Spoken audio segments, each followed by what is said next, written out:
Your career, it's going great. You're doing fulfilling work, loving your day to day, and probably making great money. Everything in your professional world is going really well. But there's someone you love, be it a spouse, family member, or significant other, who doesn't love their job like you do, or maybe they're currently unemployed. What can you do to help them?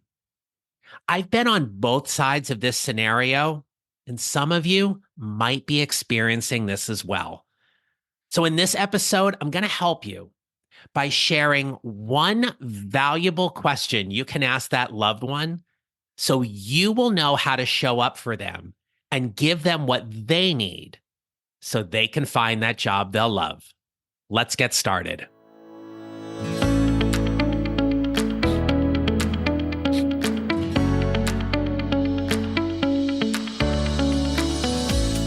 Hello, my friends. This is the Mid-Career GPS podcast. I'm your host, John Nerrell.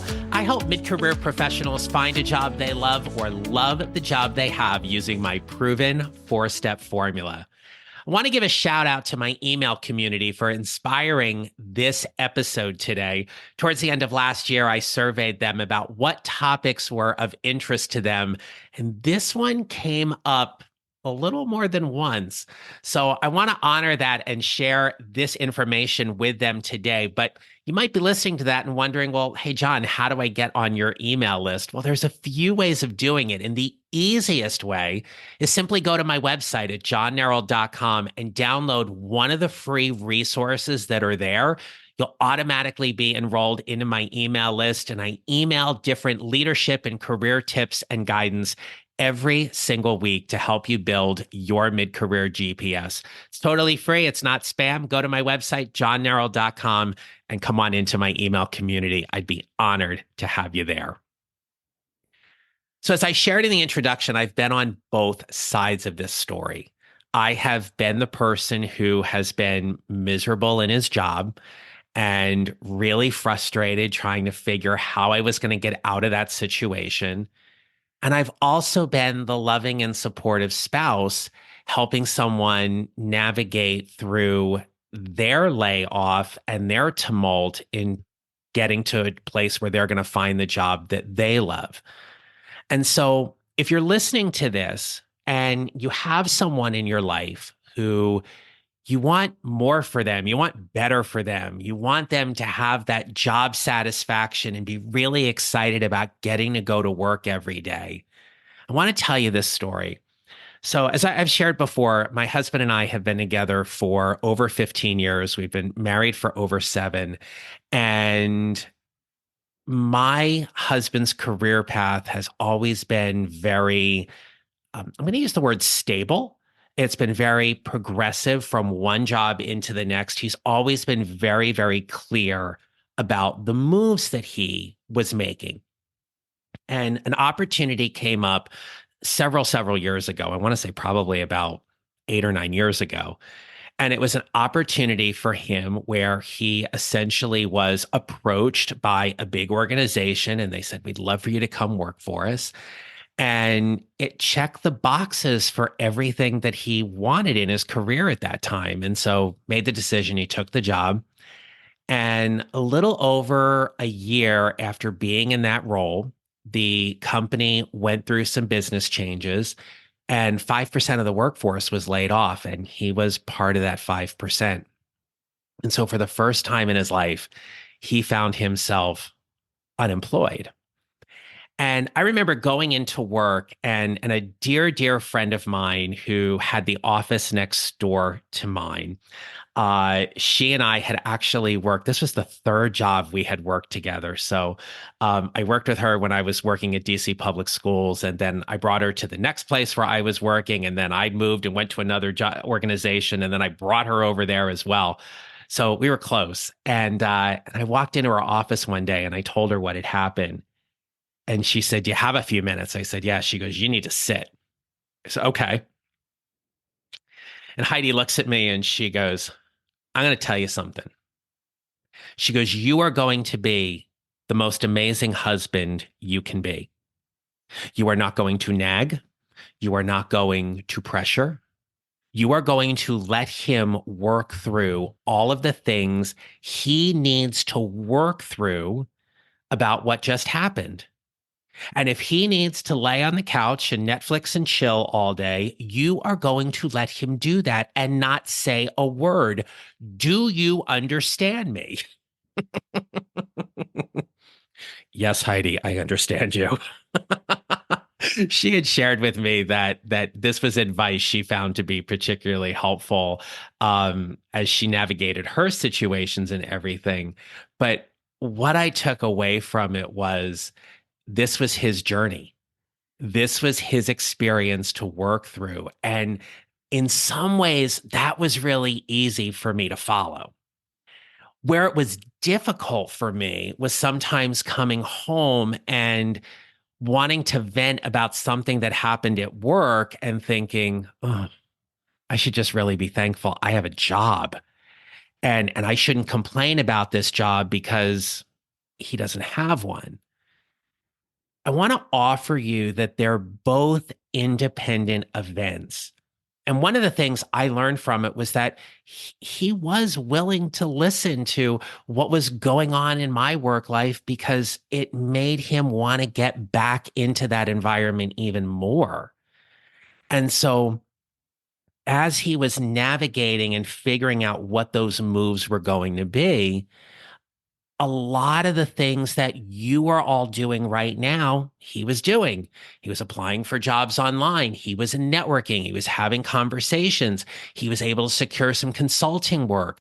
And all of those things that he was doing during that time was building his mid career GPS to what was going to be next. But there was one question that I remember being told.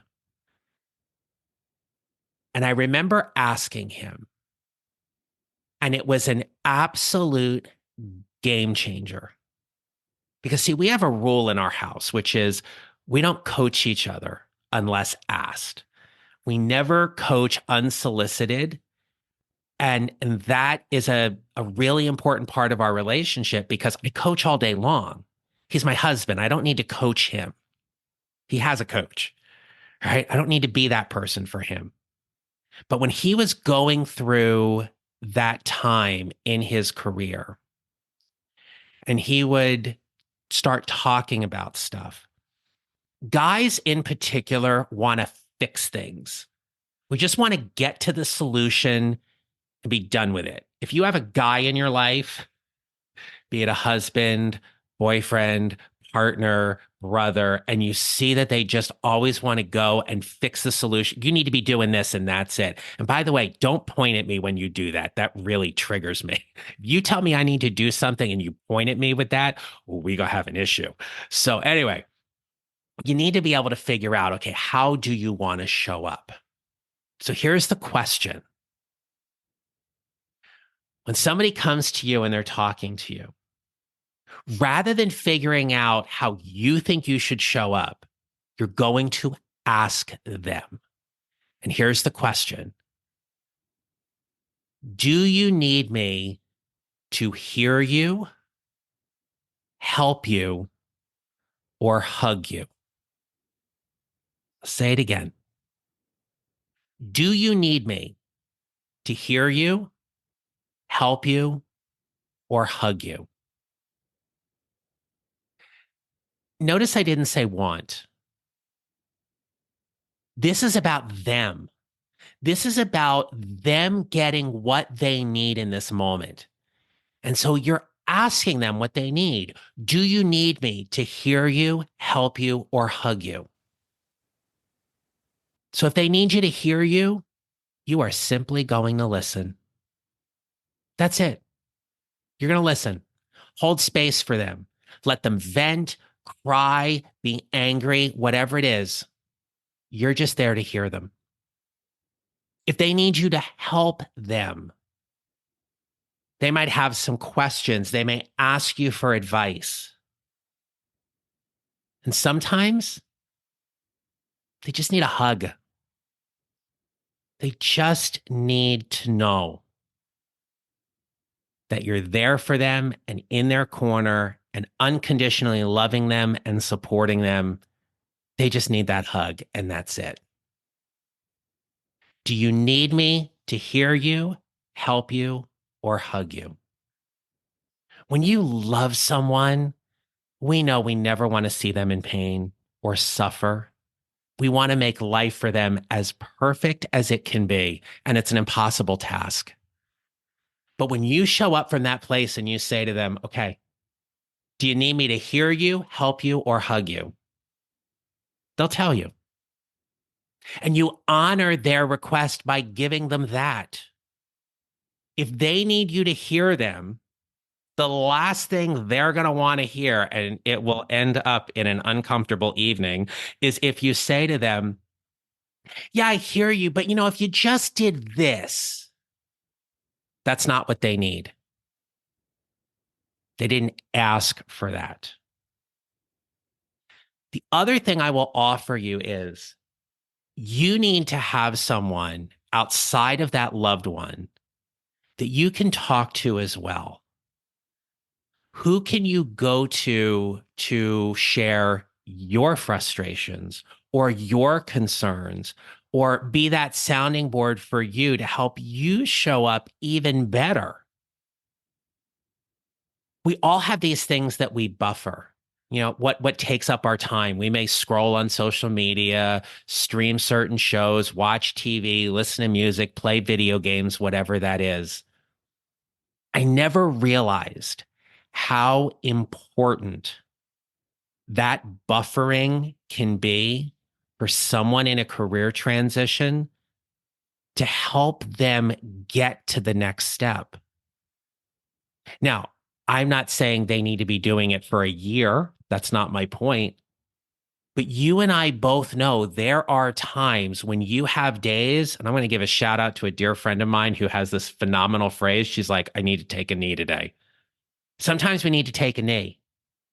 And we do not shame or blame ourselves for taking that knee, because that's what we need.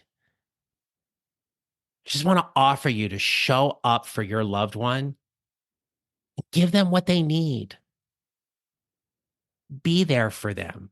They're going to figure it out. They're going to get where they want to be. And when that happens, you're going to celebrate it. So think about this.